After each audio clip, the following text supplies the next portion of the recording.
So first video review for this week is for Sara'S Choice by Schramm. If you want to check out my Goodreads review, I have just posted that. So if you're on Facebook or on my blog, there's a link within the post, or if you're on YouTube, there's a link in the description below. And this is the video review. So Sara'S Choice by Schramm. This was a really interesting and great second chance romance.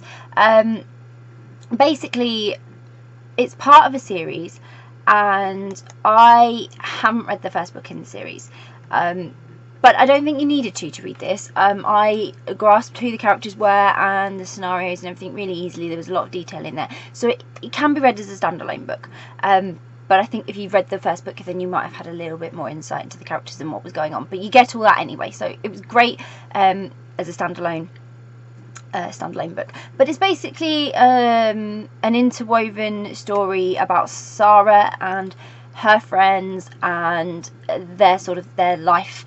So Sarah, she kind of has a choice to make: move on with her life or give her ex a second chance. So it's a second chance romance.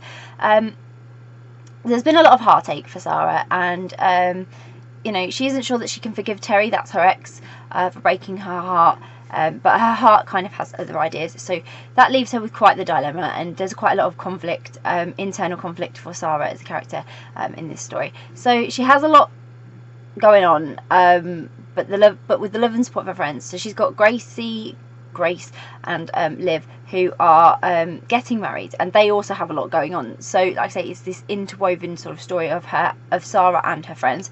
But you know, she's looking to forgive and give you know, Terry a chance, just for the sake of finding true love and for finding happiness. So like I say, it is a second chance. It's got a bit of an age gap as well in it, which again is an underlying part of the plot, and there really was a lot to grip the reader in this story. So they had an arc for a story with Sarah and Terry sort of forming the main plot, and causing a lot of the drama and the angsty sort of romance side of things, and then the sideline story with Grace and Liv, what was still going on in their life. So I take it they were big characters in the first book, and then they're sort of planning their future, but also trying to support Sarah as well.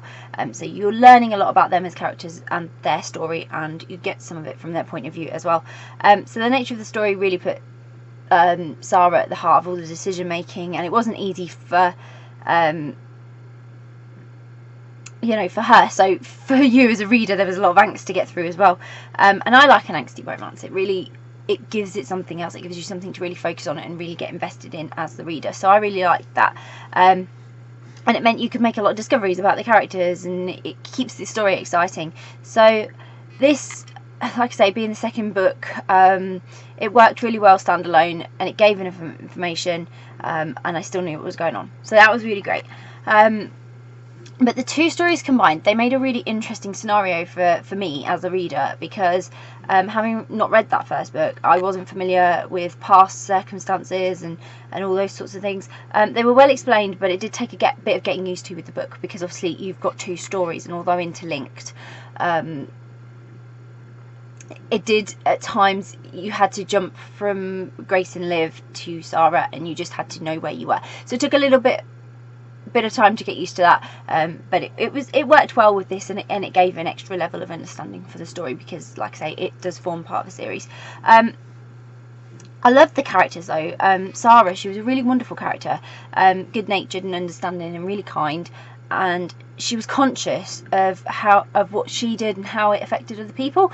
So her heartbreak with Terry has caused her a lot of this internal conflict that she's having, but it also gave her a chance to sort of contemplate the second chance, or whether she should move on. And these other characters that Sarah spends time with, Grace, Liv, they're all like that sounding board for her. They're all those ones offering advice, but there was also Bren, who she happens to try dating, and they're friendly and they get on really well, but again, that just leaves Sarah with more conflict, and that's where like the age gap comes in, and that's an even extra level of conflict for her. There's just so much for her to consider. There's so much going through her head.